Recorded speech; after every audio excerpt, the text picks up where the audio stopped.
कई लोगों को कहीं कोई दवाई का नशा करते, कहीं कोई दूसरा दुर्व्यसन करते हैं। अनमोल शरीर है, अभी करोड़ों रुपए लेकर के चले जाओ, किडनी की आवश्यकता होगी, कई करोड़ रुपए लगेंगे किडनी ट्रांसप्लांट का, और हमारे अंदर 2-2 किडनी हमारे परमात्मा ने दी। तो नमो नारायण।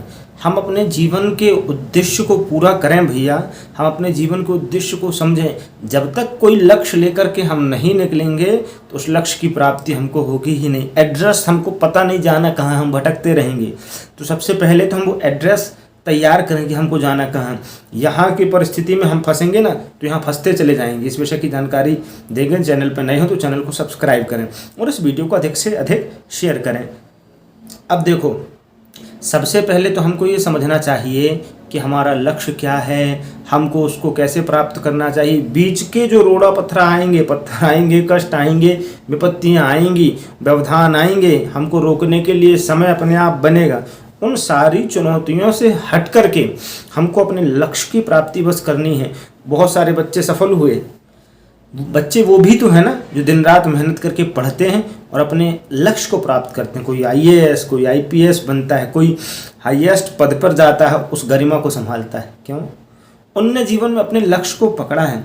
क्या उनके यहाँ सुख दुख नहीं हुआ होगा? क्या उनको कष्ट और शारीरिक विडंबनाएं नहीं आई होंगी? आर्थिक परिस्थितियों का सामना नहीं करना पड़ा होगा? आर्थिक में अच्छे भी हैं तो पारिवारिक परिस्थितियों का सामना नहीं करना पड़ा होगा? मानसिक अवसाद से ग्रसित न रहे होंगे? सब कुछ उनके साथ तो हुआ होगा ना। ये हाड़ मांस का शरीर है, यहाँ सुख भी आएंगे, दुख भी आएंगे, अच्छा भी होगा, बुरा भी होगा। क्या सुख दुख, अच्छा बुरा, मान हानि, लाभ यश अपयश, सब कुछ चलना है।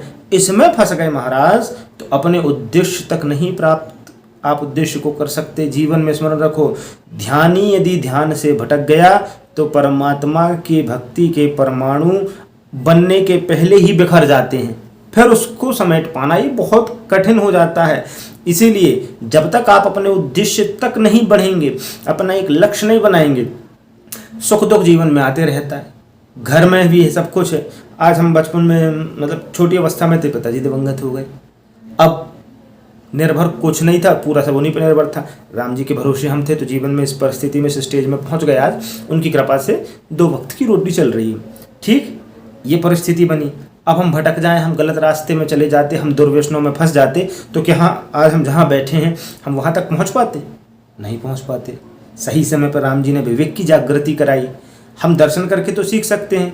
सब भगवान के आश्रित हैं, सब भगवान से जुड़े हैं। दुर्जन भी है ना कोई तो वो भी भगवान से प्रार्थना करता है, महाराज कि हमारे लिए आप व्यवस्था बनाओ। शेर शिकार करता है हिरन का, दौड़ते दौड़ते, आज यदि इसको नहीं खा पाऊंगा प्रभु तो घर परिवार वालों के लिए भी क्या ले जाऊंगा। हिरन भी दौड़ता है साथ में कि भगवान आज मेरे को बचा ले, नहीं तो उसका शिकार बन जाऊंगी। परिस्थिति दोनों में है, जी वहीं जी बाहर। खैर तो वो तो विषय उनका है।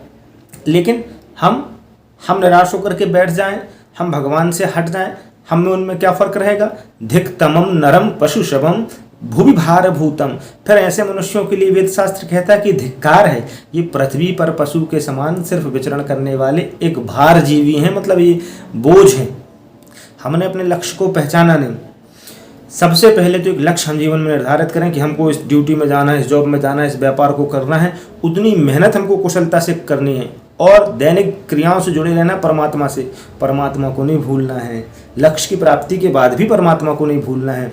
बाली भूल गया था, सुग्रीव राम भूल गया था, अंत में भगवान को लक्ष्मण को भेजना पड़ा, उसको बोल कर के आओ।